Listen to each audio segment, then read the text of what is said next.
नमस्कार, स्वागत है आपका द न्यूज पर। मैं हूं आपके साथ शिप्रा सैनी। छत्तीसगढ़ में अवैध सट्टेबाजी और सट्टा ऐप मामले में ईडी का ताबड़तोड़ एक्शन लगातार जारी है और अब छत्तीसगढ़ के मुख्यमंत्री भूपेश बघेल के जो राजनीतिक सलाहकार हैं और साथ ही एक ओएसडी से ईडी ने पूछताछ की है। तो जिस तरीके से हाल ही में ईडी का एक्शन देखने को मिला था, भूपेश बघेल के जो राजनीतिक सलाहकार हैं, जो 2 ओएसडी के घर पर छापेमारी हुई थी, लेकिन उसके बाद अब ईडी ने एक राजनीतिक सलाहकार और साथ ही ओएसडी से पूछताछ की है। ये बड़ी जानकारी सामने आई है। आपको बता दें, जांच एजेंसी ईडी ने मनी लॉन्ड्रिंग कानून के प्रावधानों के तहत भूपेश बघेल के जो राजनीतिक सलाहकार हैं विनोद वर्मा और साथ ही ओएसडी मनीष पंजोर के बयान जो हैं वो दर्ज किए हैं। तो मनी लॉन्ड्रिंग कानून के तहत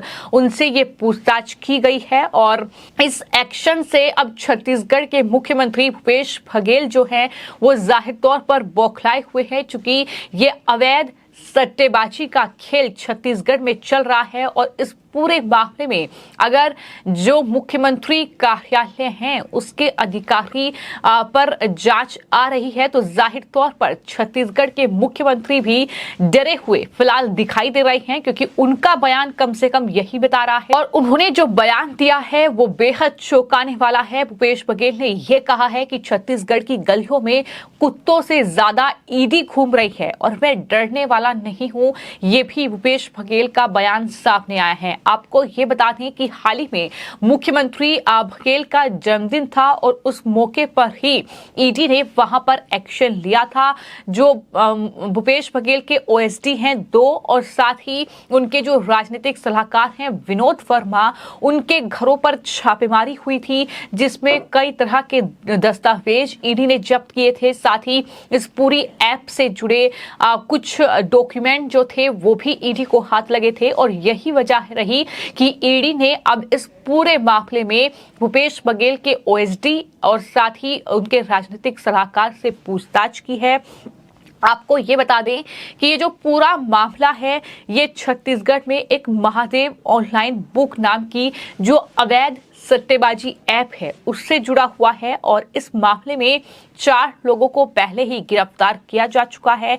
इसमें सहायक उप निरीक्षक चंद्रभूषण वर्मा, साथ ही जो कारोबारी हैं अनिल दम्मानी और उनके भाई सुनील दम्मानी, इसके अलावा सतीश चंद्राकर, ये 4 लोग हैं जिनकी गिरफ्तारी इस पूरे ऐप के सिलसिले में हो चुकी है।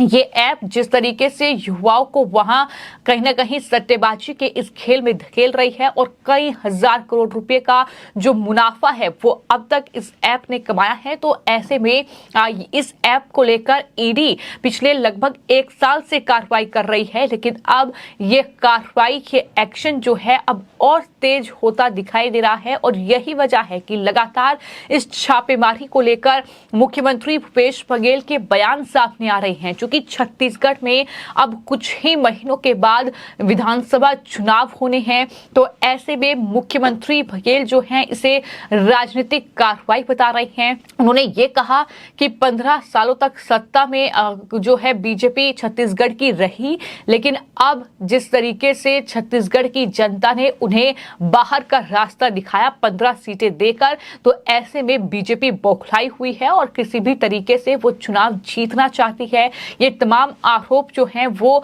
भूपेश बघेल की ओर से लगाए गए हैं। वहीं उनके जो राजनीतिक सलाहकार है विनोद वर्मा, वो भी लगातार ये कह रहे हैं कि राजनीतिक बदले की भावना से ये कार्रवाई हो रही है।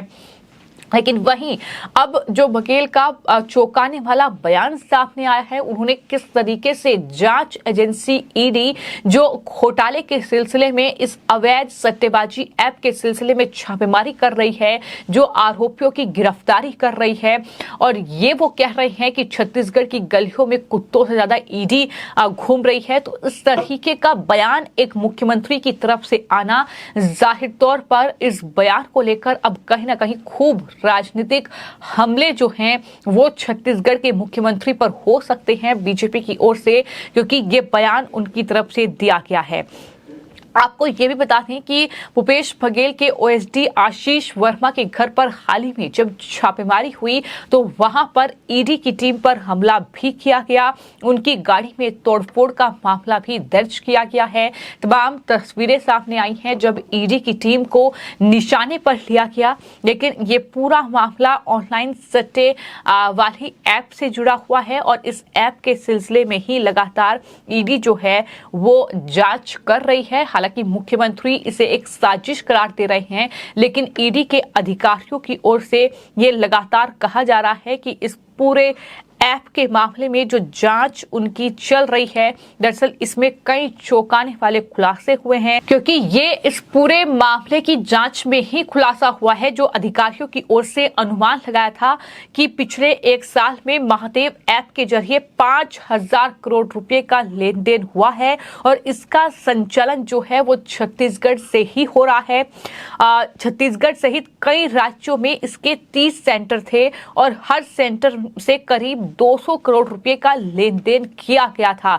ये जो है तमाम खुलासे ईडी के अधिकारियों की ओर से जांच में किए गए हैं। खुलासा ये भी हुआ कि पिछले साल करीब 10 लाख लोग ऐसे थे जिन्होंने महादेव गेमिंग ऐप पर सट्टा लगाया। ये सट्टा 500 रुपये से लेकर 5,000 रुपये तक होता है और इसमें दरअसल फ्रॉड किए गए पैसों को जमा किया जाता है। तो ये तमाम चीजें हैं, लेकिन इसके चलते जो गरीब लोग थे उन्हें उधार लेकर जाहिर तौर पर पैसा लगाया है। लेकिन जिस तरीके से ये बड़े पैमाने पर फ्रॉड हुआ है, अब सीधे तौर पर छत्तीसगढ़ के मुख्यमंत्री भूपेश बघेल, उनके राजनीतिक सलाहकार, उनके ओएसडी जो है वो निशाने पर हैं। उनसे पूछताछ हो रही है। अब उनकी गिरफ्तारी इस पूरे मामले में हो सकती है। तो सवाल यही है कि क्या इस पूरे घोटाले के तार जो है वो मुख्यमंत्री भूपेश बघेल तक पहुंच रहे हैं, क्योंकि लगातार घोटालों का खुलासा छत्तीसगढ़ में हो रहा है और महादेव ऐप पर लगातार भूपेश बघेल जो है वो बयान दे रहे हैं और उन्होंने ये भी हाल ही में कहा कि देश में सबसे ज्यादा कार्रवाई छत्तीसगढ़ में हुई। अब तक 72 मामले दर्ज किए जा चुके हैं और 400 लोगों की गिरफ्तारी हो चुकी है। इस ऐप का छत्तीसगढ़ में कोई ऑफिस नहीं है, ये उनकी तरफ से कहा गया।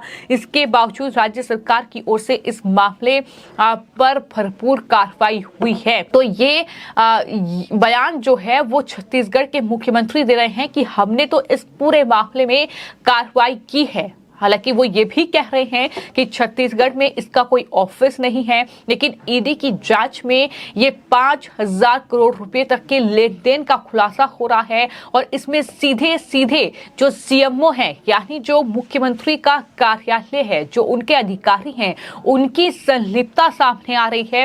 फिर चाहे वो उनके राजनीतिक सलाहकार विनोद वर्मा हो, चाहे फिर वो उनके ओएसडी हो। 2 ओएसडी थे दरअसल भूपेश बघेल के, जिनके घर पर छापेमारी हुई थी, लेकिन अभी जो फिलहाल पूछताछ हुई है वो मनीष पंचोर से हुई है।